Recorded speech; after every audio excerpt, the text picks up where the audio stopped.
എറണാകുളം ബംഗളൂരു വന്ദേ ഭാരത് അനുവദിച്ചതിൽ കേരളത്തോട് അവഗണനയെന്നൊരു പരാതിയുണ്ട് കേട്ടോ. 90 കിലോമീറ്റർ മാത്രം സഞ്ചരിക്കുന്ന സൗത്ത് വെസ്റ്റേൺ റെയിൽവേക്കാണ് പുതിയ വന്ദേ ഭാരത് കൈമാറിയിരിക്കുന്നത്. സാധാരണ സദേൺ റെയിൽവേക്ക് കൈമാറും. കേരളത്തിലൂടെയാണ് കേരളത്തിലെ യാത്രക്കാരാണ് അധികമുള്ളത്. യാത്രക്കാർ 99% മലയാളികളായിരിക്കെ ട്രെയിനിലെ മുഴുവൻ ജോലിക്കാരും ബംഗളൂരു സ്വദേശികളാണ്. നമുക്ക് അർഹമായ പരിഗണന വേണ്ടേ എന്നുള്ളതാണ് ചോദ്യം. ലിബി സജീന്ദ്രനുണ്ട് കൂടുതൽ വിവരങ്ങളുമായി. ലിബി സജീന്ദ്രൻ, എന്താണ് ഇപ്പോൾ ഉയരുന്ന പരാതി?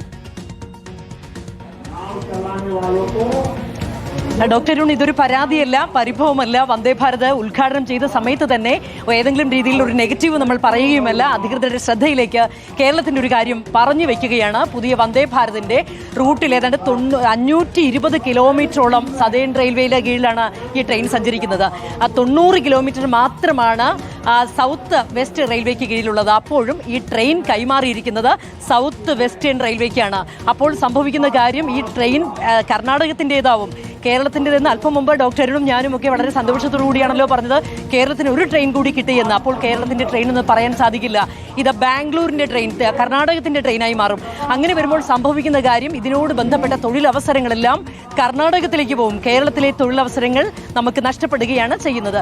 അതേസമയം ഈ ട്രെയിനിൻ്റെ ഇത് കൈമാറ്റ ചടങ്ങേ ആയിട്ടുള്ളൂ. ഇത് തിരിച്ച് കേരളത്തിന് സൗത്ത് സദേൺ റെയിൽവേക്ക് ഇത് കൈമാറുകയാണെങ്കിൽ ആ തൊഴിലവസരങ്ങൾ നമ്മളുടെ കുട്ടികൾക്ക്, നമ്മളുടെ ഈ കേരളത്തിൻ്റെ ഉദ്യോഗാർത്ഥികൾക്ക് അത് കിട്ടും എന്നുള്ള ഒരു വലിയ കാര്യം ഇതിലുണ്ട്. അത് മാത്രമല്ല, ന്യായമായും ഇത് കിട്ടേണ്ടതും കേരളത്തിന് തന്നെയാണ്. കാര്യം, ഈ ട്രെയിൻ സഞ്ചരിക്കുന്നതിൻ്റെ ഭൂരിഭാഗം എന്നല്ല, ഇതിൻ്റെ ഏതാണ്ട് 620 കിലോമീറ്ററോളം ഉള്ളപ്പോൾ ഇതിൻ്റെ 90 കിലോമീറ്റർ മാത്രമാണ് ഇത് സൗത്ത് വെസ്റ്റേൺ റെയിൽവേക്ക് കൈമാറുകയാണെങ്കിൽ കുറച്ചുകൂടി മലയാളികളായിട്ടുള്ള ആളുകൾക്കും അതിൽ തൊഴിൽ കിട്ടും എന്നുള്ളതാണ് ഒരു കാര്യം. ഇനി അത് കൈമാറുന്നതൊക്കെ സർക്കാർ തീരുമാനിക്കട്ടെ. ഒരു കാര്യം നമുക്ക് അധികൃതരോട് പറയാനുണ്ട്. ദയവ് ചെയ്ത് വൃന്ദാവൻ എന്ന് പറയുന്ന ഒരു കാറ്ററിംഗ് ഏജൻസിയുണ്ട്. ഈ സദേൺ റെയിൽവേയിലെ മിക്കവാറുമുള്ള വന്ദേ ഭാരതിൻ്റെയൊക്കെ ചുമതല ഏറ്റെടുത്തിരിക്കുന്നത് ഈ ടീമാണെന്നാണ് അറിയുന്നത്.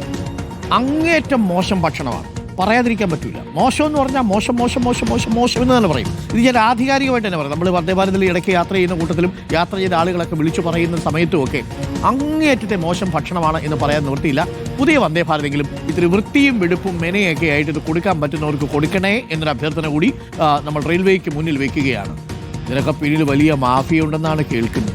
ഇതൊക്കെ അന്വേഷിച്ച് പുറത്ത് കൊണ്ടുവരേണ്ടതാണ്. നമ്മളുടെ അന്വേഷണത്തിൽ നമുക്ക് മനസ്സിലായത്, ഒരിടത്ത് വളരെ മോശമായ രീതിയിൽ ഭക്ഷണം പാചകം ചെയ്യുന്നത് പ്രേക്ഷകരുടെ ശ്രദ്ധയിൽ നമ്മൾ കൊണ്ടുവന്നിരുന്നു.